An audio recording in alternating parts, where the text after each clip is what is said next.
प्यारे साथियों, शिक्षा प्लेटफॉर्म के ऑनलाइन यूट्यूब चैनल पर आप सभी का स्वागत है। हमारी क्लास यूपी पुलिस कांस्टेबल की 60,000 प्लस की वैकेंसी जो है उसका रिवीजन चल रहा है। अब तक प्रीवियस ईयर में जितने भी प्रश्न पूछे गए हैं उन सभी का हम लोग रिवीजन कर रहे हैं। इस कड़ी में हमारा ये जीएस चैप्टर से रिवीजन चल रहा है। इसमें हमारा जो चैप्टर है भारतीय संस्कृति ये पूरा हो गया था। आज हमारा जो शुरू होने वाला है इसमें होगा संविधान से प्रीवियस ईयर में जो भी क्वेश्चन पूछे गए हैं हम लोग उसी का आज एनालिसिस करेंगे। तो चलिए शुरू करते हैं। आज का हमारा पहला प्रश्न, इससे पहले जो हमने कराया है अगर आपने नहीं देखा है तो चैनल पे जाके देख सकते हैं। ये हमारा प्रीवियस ईयर का रिवीजन है। आज का पहला प्रश्न है कि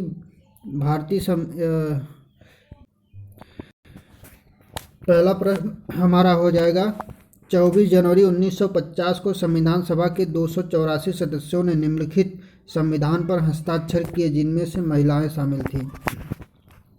प्रश्न है कि 24 जनवरी 1950 को संविधान सभा के 284 सदस्यों ने हस्तलिखित संविधान पर हस्ताक्षर किए थे। ठीक है, एक तो देखिए प्रश्न ये हो गया कि 284 सदस्य सम्मिलित हुए थे।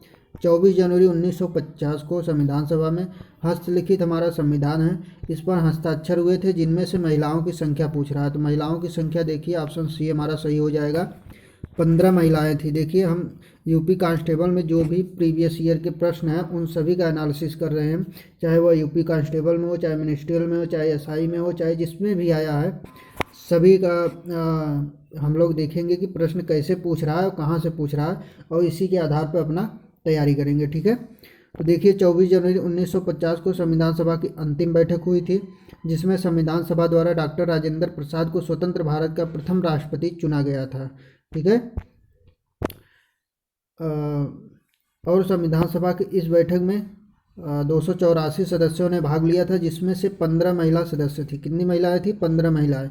सब ने मिलकर हस्तलिखित संविधान पर अपने हस्ताक्षर किए थे। ठीक है, बात करें नेक्स्ट क्वेश्चन की तो भारत का मूल रूप संविधान, इसके बाद खाली स्थान है, किसके द्वारा लिखा गया है? ये कहा गया है किसके द्वारा हाथ से लिखा गया है।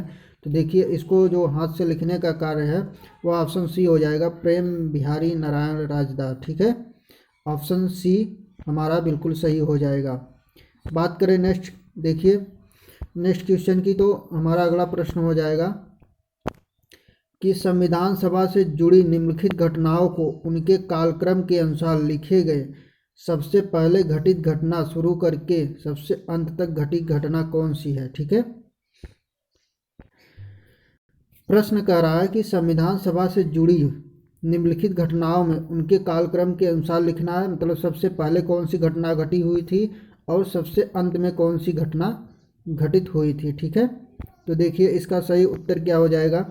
देखिए उद्देश्य संकल्प सर्वसम्मति से अंगीकृत हुआ, राष्ट्रध्वज अंगीकृत हुआ, संविधान सभा द्वारा पारित और स्वीकृत हुआ, जनगण मन राष्ट्रगान के रूप में अंगीकृत किया हुआ।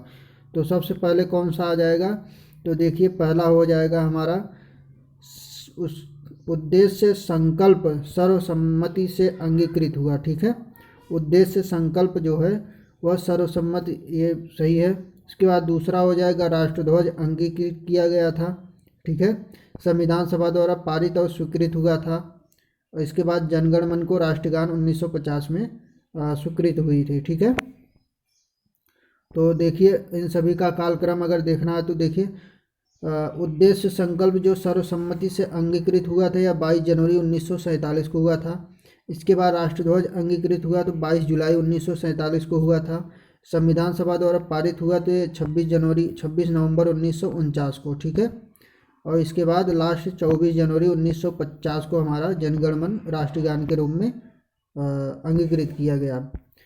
बात करें नेक्स्ट क्वेश्चन की तो हमारा अगला प्रश्न हो जाएगा, प्रश्न कह रहा है कि भारत के संविधान को 1946 के कैबिनेट मिशन योजना के तहत गठित एक संविधान सभा द्वारा तैयार किया गया था। इस संविधान सभा में संविधान तैयार करने के लिए कितनी समितियां थी। ठीक है, समितियों की बात कर रहा है तो देखिए इसका सही उत्तर क्या हो जाएगा, 7 या 15, 10 या फिर 13, कौन सा सही होगा। तो देखिए इसका बिल्कुल सही उत्तर जो हो जाएगा इसमें से एक भी नहीं है। ठीक है, उत्तर क्या होगा कि भारत के संविधान को 1946 में कैबिनेट मिशन के तहत गठित एक संविधान सभा द्वारा तैयार किया गया था।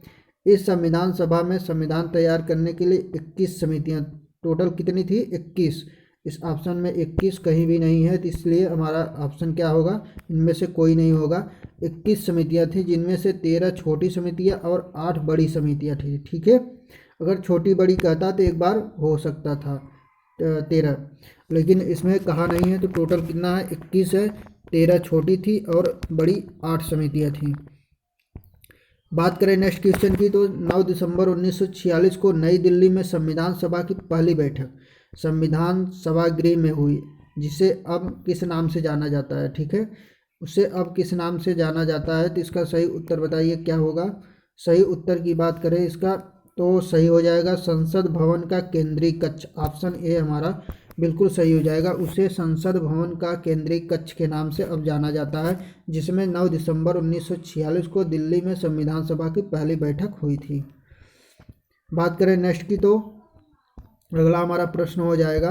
प्रश्न की बात करें तो किसने गवर्नर जनरल और प्रदेश के गवर्नरों को संवैधानिक प्रमुख का दर्जा दिया है? किसने दिया है? तो इसका सही हो जाएगा भारतीय स्वतंत्रता अधिनियम। जो ऑप्शन ए है ये हमारा बिल्कुल सही हो जाएगा। भारतीय स्वतंत्रता अधिनियम जो है, इसने गवर्नर जनरल और प्रदेश के गवर्नरों को संवैधानिक प्रमुख का दर्जा दिया हुआ है। ठीक है, बात करें नेक्स्ट की, तो देखिए ये कब की बात है? तो देखिए भारतीय स्वतंत्रता अधिनियम 4 जुलाई 1947 को ब्रिटिश संसद में प्रस्तुत किया गया, जो 18 जुलाई 1947 को स्वीकृत किया गया। ठीक है, इनके प्रमुख प्रावधानों के तहत भारत और पाकिस्तान 2 डोमिनियन स्टेट की स्थापना हुई थी। दोनों देशों के लिए अलग अलग संविधान सभा का गठन हुआ। गवर्नर जनरल और प्रदेश के गवर्नरों को संवैधानिक प्रमुख का दर्जा दिया गया। ठीक है, बात करें नेक्स्ट क्वेश्चन की, तो हमारा अगला प्रश्न हो जाएगा संविधान सभा का अंतिम सत्र कब आयोजित किया गया था? संविधान सभा का अंतिम सत्र कब आयोजित किया गया था? तो इसका सही उत्तर हो जाएगा, देखिए संविधान सभा के अंतिम सत्र की बात करें तो इसका ऑप्शन बी सही हो जाएगा, 24 नवंबर 1950। ठीक है, 24 नवंबर 1950 इसका बिल्कुल सही हो जाएगा। अंतिम सत्र कब आयोजित हुआ? 24 नवंबर 1950 को।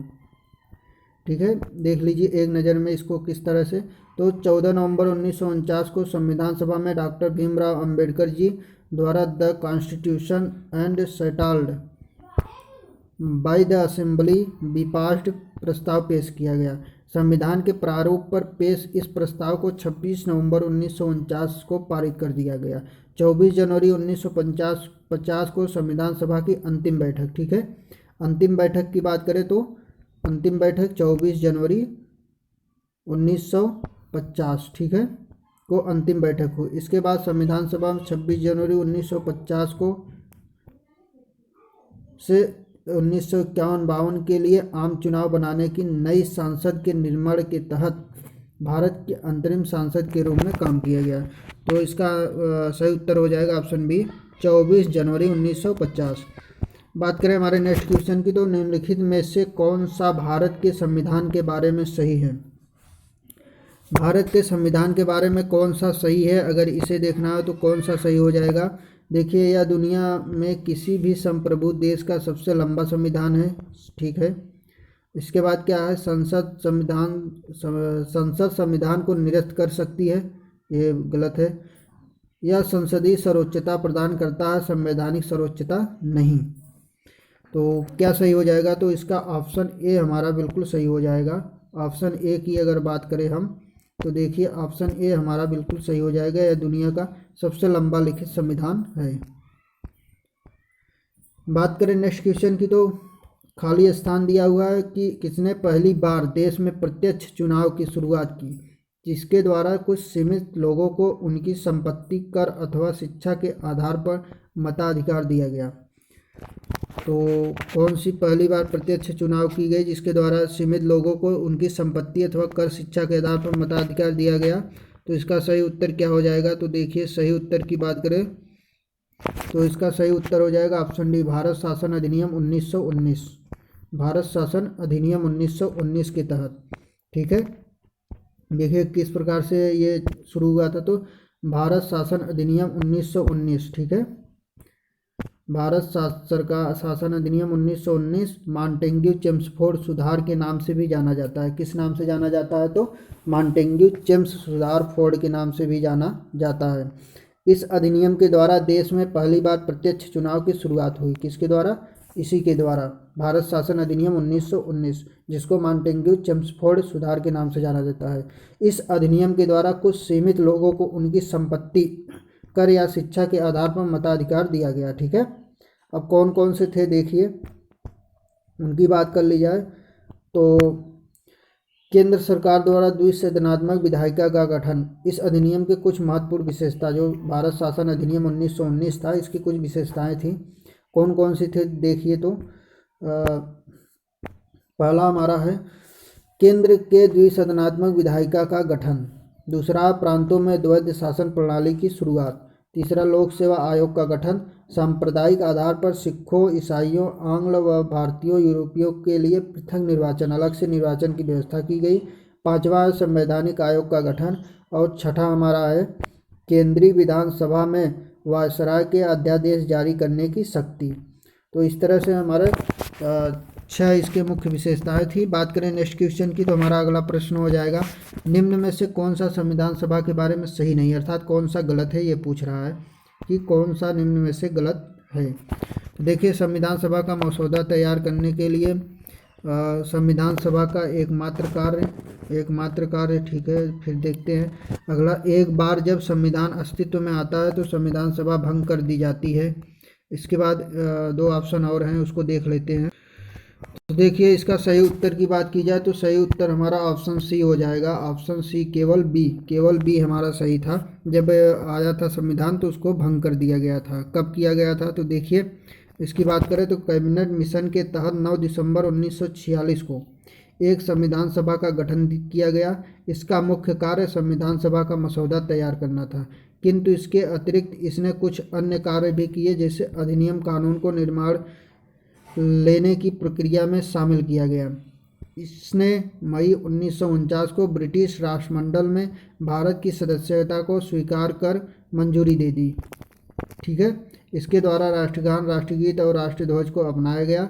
ध्यातव्य है कि 24 जनवरी 1950 को संविधान सभा की अंतिम बैठक हुई और संविधान सभा भंग कर दी गई, ठीक है। तो इसलिए ऑप्शन बी सही है, संविधान सभा भंग कर दी गई, अतः कथन बी हमारा सही है, ठीक है। बात करें नेक्स्ट क्वेश्चन की, तो प्रश्न है, देखिए इतना बड़ा प्रश्न दिया हुआ है, ये भी यूपीएसआई में पूछा गया है। प्रश्न क्या कह रहा है? प्रश्न कह रहा है कि भारत का संविधान सभा द्वारा प्रारूपित किया गया था। 16 मई 1946 को कैबिनेट मिशन के प्लान के अंतर्गत इसे कार्यान्वित किया गया। संविधान सभा के सदस्य का चयन प्रादेशिक असेंबलियों द्वारा आनुपातिक प्रतिनिधित्व प्रणाली के एकल हस्तांतरणीय मत द्वारा किया गया। उस समय संविधान सभा के सदस्यों की संख्या पूछ रहा है। संविधान सभा के सदस्यों की संख्या उस समय कितनी थी? तो देखिए, संविधान सभा के सदस्यों की संख्या की बात की जाए तो उस समय 389, कितनी? 389 थी। देखिए, बात कब की है? तो भारत का संविधान सभा द्वारा प्रारूपित किया गया था 16 मई 1946 को कैबिनेट मिशन के अंतर्गत इसे कार्यान्वित किया गया था। संविधान सभा के सदस्यों का चयन प्रादेशिक असेंबलियों द्वारा आनुपातिक प्रतिनिधित्व प्रणाली की एकल हस्तांतरणीय मत द्वारा किया गया था। उस समय संविधान सभा के सदस्यों की संख्या कितनी थी? 389, ठीक है। बात करें नेक्स्ट क्वेश्चन की कि वह कौन से नेता थे जो केंद्रीय विधानसभा के अध्यक्ष थे 1946 से लेकर 47 तक। फिर वे संविधान सभा के अध्यक्ष बने और उसके बाद वे लोकसभा के भी अध्यक्ष बने। तो ऐसे कौन से नेता थे, इनकी बात की जाए तो ऑप्शन बी हमारा बिल्कुल सही हो जाएगा, गणेश वासुदेव मावलंकर। गणेश वासुदेव मावलंकर एक ऐसे नेता थे जो विधानसभा के अध्यक्ष थे 1946 से 47 तक। फिर वे संविधान सभा के अध्यक्ष बने और उसके बाद लोकसभा के भी अध्यक्ष बने थे। बात करें नेक्स्ट क्वेश्चन की, तो भारतीय संविधान लागू होने से पहले भारत का प्रशासन मूल रूप से किस दस्तावेज के अनुसार होता था? जब भारतीय संविधान लागू हुआ था उससे पहले की बात कर रहा है कि भारत का प्रशासन मूल रूप से किस दस्तावेज के अनुसार होता था। तो किस दस्तावेज के अनुसार होता था? देखिए, इसका option east India stock dividend redemption act 1873, या फिर भारतीय स्वतंत्रता अधिनियम 1947, या फिर भारतीय शासन अधिनियम 1919। तो कौन सा सही हो जाएगा? तो बात करें इसका तो देखिए डी ऑप्शन है, भारत शासन अधिनियम 1935। कौन सा सही है? तो ऑप्शन डी हमारा बिल्कुल सही हो जाएगा। इसके जब तक संविधान हमारा तैयार नहीं होता है उससे पहले भारत शासन अधिनियम 1935 का शासन था। ठीक है, देखिए भारत शासन अधिनियम 1935 में क्या क्या था उसका एक बार जिक्र कर लेते हैं। भारतीय संविधान लागू होने से पहले भारत का प्रशासन मूल रूप से भारतीय शासन अधिनियम 1935 के दस्तावेज के अनुसार होता था। ठीक है, इस अधिनियम में 321 धाराएं और 10 अनुसूचियां थी। कितनी? 321 धाराएं और 10 अनुसूचियां भारत शासन अधिनियम 1935 में थी। इसकी विशेषता थी कि अखिल भारतीय संघ, प्रांतीय स्वायत्तता, केंद्र में द्वैध शासन की स्थापना, संघीय न्यायालय की व्यवस्था। इस अधिनियम का प्रमुख उद्देश्य भारत सरकार को ब्रिटिश सरकार के अधीन लाना था। ठीक है, भारत सरकार को ब्रिटिश सरकार के अधीन लाना था। इसके बाद अगली की बात की जाए तो अतः भारत सरकार के अधिकारों का स्रोत जो था वह ब्रिटिश सम्राट था। हालांकि 1935 में अधिनियम में प्रांतीय स्वतंत्रता जैसी कुछ उपयोगी और महत्वपूर्ण सुधार शामिल थे। फिर भी भारत शासन अधिनियम 1935 भारत के संवैधानिक विकास का वह बिंदु था जहां से पीछे की ओर नहीं लौटा जा सकता था। ठीक है, तो कुल कहने का मतलब यह है कि कौन सा लागू हुआ था संविधान के पहले? तो भारत शासन अधिनियम 1935, और इसमें जो है 321 धाराएं और 10 अनुसूचियां थी। बात करते हैं नेक्स्ट क्वेश्चन की। तो हमारा अगला प्रश्न हो जाएगा, भारत के संविधान के कौन से भाग रूस से लिए गए हैं? पंचवर्षीय योजना, मौलिक अधिकार, या फिर मौलिक दायित्व। तो कौन सा सही हो जाएगा? देखिए कौन सा सही हो जाएगा, तो ऑप्शन ए हमारा सही हो जाएगा। पी और आर अर्थात मौलिक पंचवर्षीय योजना और मौलिक कर्तव्य जो है ये रूस से लिया गया है। ठीक है, तो इस प्रकार से ऑप्शन ए हमारा बिल्कुल सही हो जाएगा। देखिए और क्या क्या लिया गया है, तो भारत संविधान के पंचवर्षीय योजना, मौलिक दायित्व अर्थात मूल कर्तव्य जो था, मौलिक कर्तव्य जिसको कहा जाता है, रूस के संविधान से लिया गया है। ठीक है, रूस के संविधान से लिया गया, जबकि मौलिक अधिकार संयुक्त राज्य अमेरिका के संविधान से लिया गया। अगर मौलिक कर्तव्य की बात करता है तो रूस आ जाएगा, अगर मौलिक अधिकार की बात करता है तो अमेरिका आ जाएगा। ठीक है, संयुक्त राज्य अमेरिका। और मूल अधिकार भारतीय संविधान के भाग 3 के अनुच्छेद 12 से 35 तक वर्णित है। मूल अधिकार की बात कहाँ हुआ है? तो भारतीय संविधान का अनुच्छेद 12 से 35 तक, और भाग कौन सा है? तो भाग 3 में है। ये वे अधिकार हैं जो व्यक्ति के भौतिक व नैतिक विकास के लिए अनिवार्य माने जाते हैं। ठीक है, जिन्हें संविधान के विशेष संरक्षण प्राप्त है। संविधान से क्या है? उन्हें विशेष संरक्षण प्राप्त किया हुआ है। वहीं संविधान में 42वें संविधान संशोधन अधिनियम के तहत एक नया भाग 4 क, जिसको अनुच्छेद 51 क जोड़कर नागरिकों के कुल 10 मौलिक कर्तव्य का समावेश किया गया, जिसके बाद 86वें संविधान संशोधन के द्वारा 11वां मूल कर्तव्य जोड़ा गया।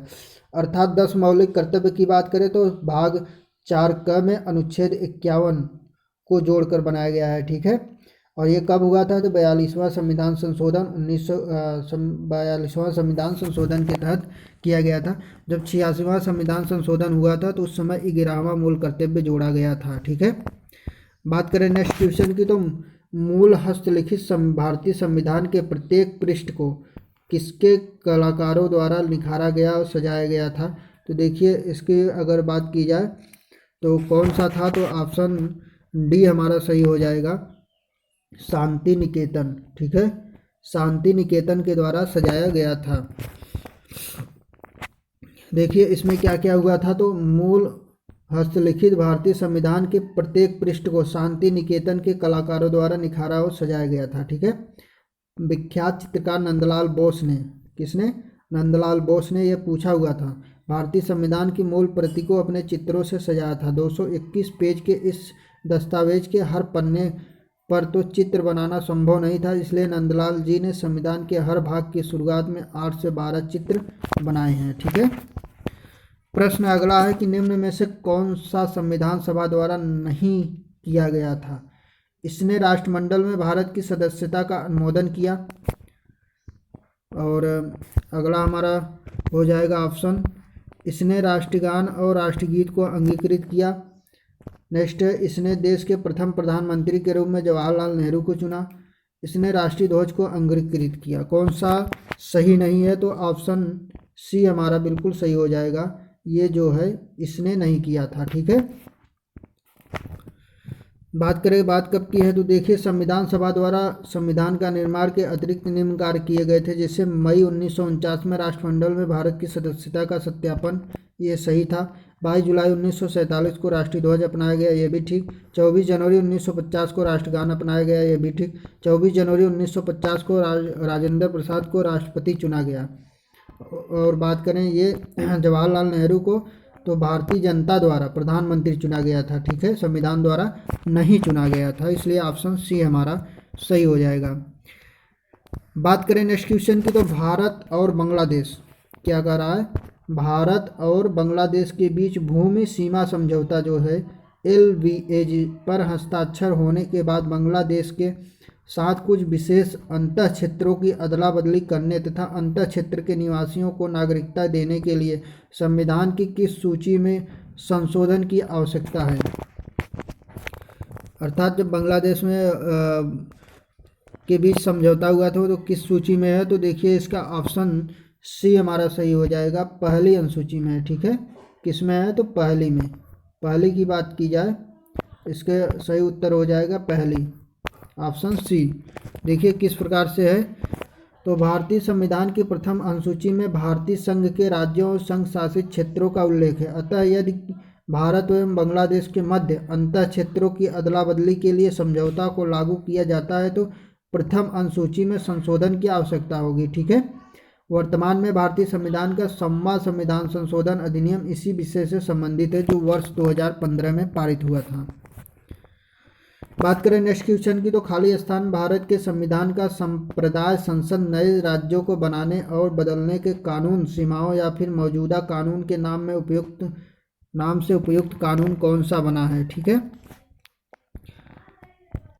तो देखिए इसका सही उत्तर क्या हो जाएगा? सही उत्तर की बात करें तो ऑप्शन डी सही हो जाएगा। अनुच्छेद 3 में ऐसा वर्णित किया गया है। ठीक है, अनुच्छेद 3 देख लेते हैं। भारत भाग 1 अनुच्छेद 3 नए राज्यों का निर्माण और वर्तमान राज्यों के क्षेत्रों नामों में परिवर्तन के लिए संसद को शक्ति प्रदान करता है। अनुच्छेद 1 के तहत भारत के राज्यों का संघ कहा जाता है। भारत को राज्यों का संघ कहा जाता है। अनुच्छेद 2 में नए राज्यों के प्रवेश और स्थापना है। अनुच्छेद 7 में पाकिस्तान को प्रयोजन करने कुछ व्यक्तियों को नागरिकता का अधिकार तथा अनुच्छेद 5 में संविधान के प्रारंभ पर नागरिकता से संबंधित है। ठीक है, बात करें नेक्स्ट क्वेश्चन की, तो अगला प्रश्न हमारा हो जाएगा। प्रश्न कह रहा है कि भारतीय संविधान का कौन सा अनुच्छेद नए राज्यों के गठन के विषय में है? कौन सा अनुच्छेद है? देखिए इसका सही उत्तर क्या होगा? तो इसका सही उत्तर हो जाएगा, अभी हमने ऊपर वाले प्रश्न में देखा सेम यही प्रश्न था, तो इसका सही उत्तर हो जाएगा अनुच्छेद 3। ठीक है, अनुच्छेद 3 में कहा गया है नए राज्यों का प्रवेश और गठन। ठीक है, बात करें नेक्स्ट क्वेश्चन की, तो हमारा अगला प्रश्न देख लीजिए। अनुच्छेद 3 की बात कर ले एक बार। देखिए, भारतीय संविधान के अनुच्छेद 3 के अनुसार संसद को नए राज्यों का निर्माण व वर्तमान राज्यों की सीमाओं या फिर नामों में परिवर्तन करने का अधिकार देता है। ठीक है, अनुच्छेद 3। अनुच्छेद 12 क्या कहता है कि राज्य की परिभाषा, और अनुच्छेद 22 के तहत कुछ दशाओं में गिरफ्तारी और निरोध से संरक्षण के लिए तथा अनुच्छेद 9 के तहत विदेशी राज्य की नागरिकता स्व इच्छा से अर्जित करने वाले व्यक्तियों की नागरिक न होना या फिर नागरिकता का समाप्त हो जाना। अर्थात अगर कोई विदेशी नागरिकता लेता है तो उसका ऑटोमेटिक भारत से नागरिकता समाप्त हो जाएगी। ठीक है, ये अनुच्छेद 9 के तहत है। बात करें नेक्स्ट क्वेश्चन की, तो हमारा अगला प्रश्न हो जाएगा, निम्नलिखित में से किस संघ राज्य के क्षेत्र में विधानसभा है? प्रश्न कह रहा है कि निम्नलिखित में से किस संघ राज्य क्षेत्र में विधानसभा है? अंडमान में है, पुदुचेरी में, चंडीगढ़, दमन और दीव। इसका सही उत्तर क्या हो जाएगा? सही उत्तर की बात करें तो ऑप्शन बी सही हो जाएगा हमारा, पुदुचेरी में है। ठीक है, अब एक नज़र में देख लेते हैं कहाँ कहाँ है। तो देखिए प्रश्न है कि भारत देश में कुल 7 संघ राज्य क्षेत्र है, जो क्रमशः अंडमान निकोबार द्वीप समूह, चंडीगढ़, दादर नगर हवेली, दमन दीव, दिल्ली, लक्षद्वीप, पुदुचेरी है। ठीक है, अभी एक और बन गया है 2, वो कौन सा है नया वाला? लद्दाख और जम्मू कश्मीर। ठीक है, इन राज्यों में दिल्ली एवं पुडुचेरी राज्यों में एक विधानसभा और मंत्री परिषद है। ठीक है, दिल्ली में भी मुख्यमंत्री बनते हैं। वहाँ 5 अगस्त 2019 को जम्मू कश्मीर पुनर्गठन बिल पास होने पर 9 अगस्त को राष्ट्रपति अधिसूचित होने के बाद 2 नए संघ शासित प्रदेश, अभी हमने बताया जम्मू कश्मीर और लद्दाख, इस तरह से अब कुल 9 हो गए हैं। ठीक है, ये अधिनियम 31 अक्टूबर 2019 से लागू किया गया था। बात करें नेक्स्ट क्वेश्चन की, भारतीय संविधान में इस समय कितनी अनुसूचियां हैं? इस समय कितनी अनुसूचियां हैं? तो सभी को पता है कि ऑप्शन सी हमारा सही हो जाएगा। इस समय टोटल 12 है। कितनी है? 12 की बात करें तो देखिए 12 है। और 26 जनवरी 1950 को संविधान सभा भारतीयों द्वारा लागू किया गया था भारतीयों पर। इसमें 395 अनुच्छेद, 8 अनुसूचियां और 22 भाग थे। ठीक है, बाद में संविधान में 4 अनुसूचियों को बढ़ाया गया। वर्तमान में अनुसूचियों की संख्या कितनी है? 12 है। बात करें नेक्स्ट क्वेश्चन की, तो हमारा अगला प्रश्न हो जाएगा। अगले प्रश्न की बात करें तो कौन सा राज्य भारतीय संविधान की 6ठी अनुसूची में उल्लेखित नहीं है? कौन सा राज्य है जो भारतीय संविधान की 6ठी अनुसूची में उल्लेखित नहीं है? इसका सही उत्तर हो जाएगा ऑप्शन ए, नागालैंड। नागालैंड जो है यह 6ठी अनुसूची में उल्लेखित नहीं है। तो कौन कौन सा है उसको देख लेते हैं। भारतीय संविधान के भाग 22, 395 अनुच्छेद तथा 12 अनुसूची वर्तमान में है। ठीक है, 22 भाग है, 395 अनुच्छेद है, 12 अनुसूचियाँ। संविधान के अनुसूची 6 में पूर्वोत्तर के 4 जनजातीय क्षेत्र असम, मेघालय, त्रिपुरा और मिजोरम के प्रशासन के संबंध में उपबंध है, अर्थात लिखा हुआ है भाग 6 में। ठीक है, अनुसूची 6 में नागालैंड की इस अनुसूची में उल्लेख नहीं है। तो असम का भी है, मिजोरम का भी है, त्रिपुरा का भी है, लेकिन नागालैंड का नहीं है। बात करें नेक्स्ट क्वेश्चन, संविधान की निम्नलिखित अनुसूचियों में से किसका सही मेल नहीं है? तो देखिए 8वीं अनुसूची में मान्यता प्राप्त भाषाओं की अनुसूची निहित है, या फिर 9वीं अनुसूची में अधिनियम विनियमों का सत्यापन का प्रावधान निहित है, या फिर तीसरा है 12वीं अनुसूची नगर पालिकाओं की शक्तियों का अधिकार एवं जिम्मेदारियां निहित है। तो प्रश्न में कह रहा है किसका मेल सही नहीं है। ठीक है, एक और है, इसको देख लेते हैं। ऑप्शन डी में क्या कह रहा है कि 11वीं अनुसूची में अनुसूचित क्षेत्रों और गैर अनुसूचित क्षेत्रों और अनुसूचित जनजातियों के प्रशासन और नियंत्रण का प्रावधान निहित है। तो कौन सा सही हो जाएगा? यही हमारा ऑप्शन डी क्या है, बिल्कुल सही है। देखिए अनुसूची का प्रावधान सही मेल नहीं है। यह अनुसूचित जाति और अनुसूचित जनजाति के प्रशासन और नियंत्रण का प्रावधान जो है यह 5वीं अनुसूची में है। किस में है? तो 5वीं अनुसूची में है। ठीक है, 5वीं अनुसूची में निहित है। जबकि 11वीं अनुसूची में 73वें संविधान संशोधन अधिनियम 1992 द्वारा पंचायती राज्य संस्था, 11वीं अनुसूची में क्या हुआ? पंचायती राज्य संस्था हुआ। ठीक है, इसमें कुल 29 विषय सम्मिलित हैं। कितने हैं? 29। बात करें नेक्स्ट क्वेश्चन की, तो राज्यसभा में भारत के प्रत्येक राज्य के लिए सीटों का आवंटन भारत के संविधान की खाली स्थान अनुसूची में उल्लेखित है, अर्थात सीटों का आवंटन किस अनुसूची में उल्लेखित किया गया है? तो इसका सही उत्तर हो जाएगा 6, 5 या फिर 8 या फिर 4। तो कौन सा सही होगा? सही की अगर बात की जाए तो देखिए ऑप्शन डी हमारा सही हो जाएगा।